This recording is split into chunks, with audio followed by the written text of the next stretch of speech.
L'homme est à l'aube d'une nouvelle conscience, mais il n'a pas encore commencé à comprendre pleinement les autres êtres conscients avec lesquels il interagit au quotidien. Actuellement, les êtres conscients peuvent utiliser leur matériel créatif pour communiquer, mais cela crée des problèmes d'interprétation subjective des actions et paroles de l'autre. Tant que l'homme n'est pas capable de vivre pleinement dans son intelligence, il aura du mal à comprendre complètement les autres.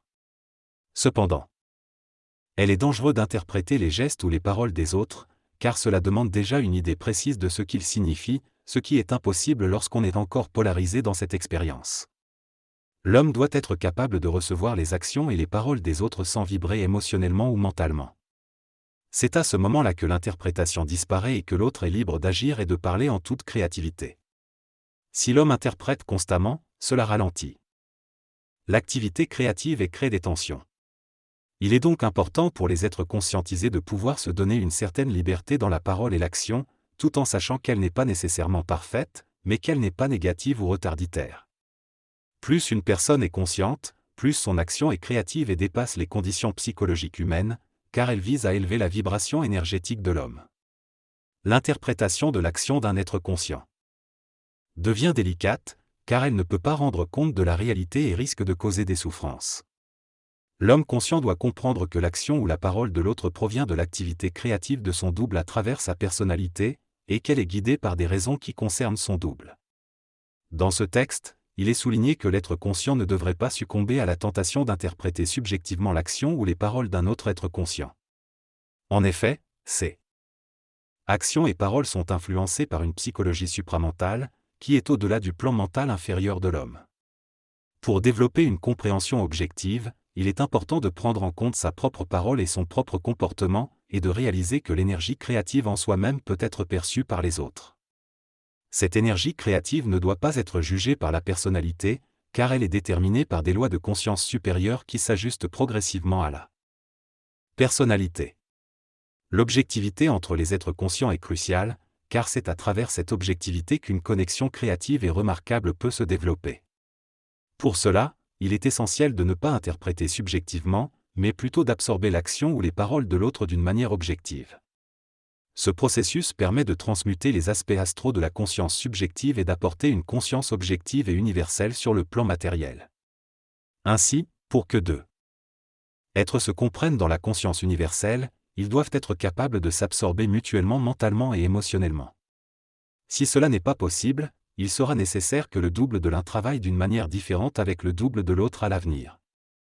Les lois de l'énergie mentale sont complexes et dérivent des lois pures de l'esprit, pas des lois psychologiques humaines. L'involution et l'évolution sont deux processus distincts de réorganisation psychologique et émotionnelle de l'humanité. Pendant l'involution, l'homme a été assujetti à des formes, tandis que dans l'évolution, il est appelé à comprendre la loi des formes et à transgresser celles qui ne contribuent plus à son évolution. En conclusion, il est essentiel de ne pas interpréter subjectivement les actions ou les paroles des autres êtres conscients, mais plutôt de les absorber de manière objective afin de favoriser une relation créative et une compréhension mutuelle. Dans ce texte, il est souligné que lorsqu'on interprète les actions et paroles d'une personne, on se base souvent sur notre mémoire et nos valeurs préétablies, ce qui peut entraver notre évolution spirituelle. Les relations entre individus sont programmées avant l'incarnation et l'interprétation peut interférer avec ce plan. Les lois de la vie sont occultes et ont été cachées à l'homme, mais il est maintenant temps de les comprendre. L'auteur explique que lorsque l'homme atteint un stade de développement mental suffisant, il peut absorber l'énergie des autres sans interprétation, ce qui le rend libre de l'erreur. Ne pas interpréter les actions et paroles des autres, mais les comprendre dans leur essence, est une grande réserve et sécurité pour l'homme. Finalement, l'interprétation conduit au jugement et à une conscience astrale perturbée. Le texte explique que l'interprétation psychologique est un phénomène astral qui fait partie de la nature humaine. Cependant, plus un individu devient conscient, plus il est en mesure de comprendre les aspects subtils de la conscience et de se libérer du jugement et de l'interprétation des actions et paroles des autres. L'auteur souligne que pour qu'une relation soit juste et honnête, il faut être capable d'absorber la conscience de l'autre sans vibrer sur le plan de sa propre conscience subjective. Cela implique de se débarrasser de l'ego et de l'égocentrisme qui poussent à interpréter les actions des autres. L'auteur affirme que l'interprétation est un phénomène de subjectivité et que plus l'être humain se conscientise, moins il aura besoin de recourir à ce mécanisme pour donner une valeur à l'action ou à la pensée de l'autre. Il est également souligné que l'interprétation est nécessaire lorsque l'individu n'est pas suffisamment près de lui-même et de son intelligence créative. En conclusion, le texte explique que l'interprétation des gestes et des paroles des autres est le reflet de la conscience individuelle et que plus on devient conscient, on se libère de ce besoin d'interpréter. Lorsqu'un individu devient conscient et entre en contact avec des paroles ou des actions positives, il ne rencontre aucun problème. De même, s'il rencontre des paroles ou des actions négatives, sa conscience lui permet de les neutraliser instantanément, sans avoir à les interpréter subjectivement. Cela lui permet de dissiper les conflits et de transformer les ennemis en amis. Le problème de l'interprétation est courant dans les relations humaines en raison du manque de communication. Les êtres humains ont toujours essayé de comprendre objectivement ce qui ne peut être compris que par une intelligence au-delà de l'intellect et de l'émotion. Cela crée des problèmes de communication. Pour établir des relations humaines conscientes et harmonieuses, il est nécessaire de dépasser cette interprétation subjective et de vivre à un niveau supérieur de conscience. Sinon, les relations peuvent être perturbées et l'évolution spirituelle est entravée.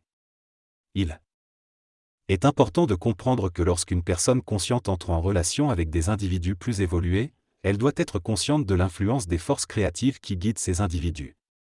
Si elle ne le comprend pas, elle risque de se laisser emporter par ses émotions et son intellect, ce qui entraînera des régressions dans sa propre évolution. La normalisation des relations entre individus conscients doit se faire progressivement, en tenant compte de l'importance de l'interprétation subjective. Il est essentiel de reconnaître la valeur subjective de chaque phénomène d'interprétation. En tant qu'être créatif, l'individu conscient doit prendre cela en considération afin d'établir des relations harmonieuses. Le processus de conscientisation et de créativité amène l'être humain à se connecter à des lois vibratoires différentes de celles de la 5e race racine. L'évolution de l'humanité demande une nouvelle façon d'agir et de penser, basée sur la créativité et une compréhension des principes cosmiques et planétaires. Pour atteindre cet état de conscience, il est important d'être centré et sécurisé dans sa personnalité afin de ne pas être perturbé par des paroles ou des actions que l'on ne comprend pas. Lorsqu'une telle situation se présente, il est préférable de prendre du recul et d'adopter une position de neutralité. L'ego peut souffrir s'il se force à interpréter des paroles ou des actions créatives qui proviennent d'une source occulte, car sa conscience subjective est limitée. L'interprétation est naturelle chez l'homme car il n'a pas encore réalisé qu'il est lui-même une coque et que les autres aussi sont des coques. Il perd conscience du fait que le mécanisme de transmission de la pensée, de la parole et de l'action est universel et de plus en plus perfectionné à mesure que la relation entre la coque et l'énergie créative se développe. En fusionnant avec l'énergie, l'homme apprend à travailler avec elle de manière de plus en plus précise et exacte, ce qui diminue la nécessité d'interprétation. Cependant, selon ce que l'énergie créative cherche à faire sur le plan matériel pour ajuster les personnalités, il peut être difficile à l'ego de bien comprendre et de réaliser les paroles et les actions de manière subtile. L'interprétation devient inutile lorsqu'elle empêche de comprendre l'intelligence et le but derrière une parole ou une action créative. Il est préférable d'être dans son intelligence créative et dans sa vibration interne pour comprendre pleinement ses actions et paroles. En conclusion, interpréter les paroles et les actions d'un être conscient ne conduit à rien, car cela ne permet pas de saisir l'intention vibratoire derrière ces manifestations. Il est essentiel de cultiver une conscience créative et une compréhension profonde des processus d'évolution pour saisir pleinement leur sens. Pour que deux individus puissent être en harmonie et développer une connexion profonde, il est nécessaire qu'ils se détachent de l'aspect émotionnel et mental des actions et des paroles. En absorbant l'énergie de ces actions et paroles sans être affectés émotionnellement, leur conscience peut se fusionner et bénéficier mutuellement de cette énergisation.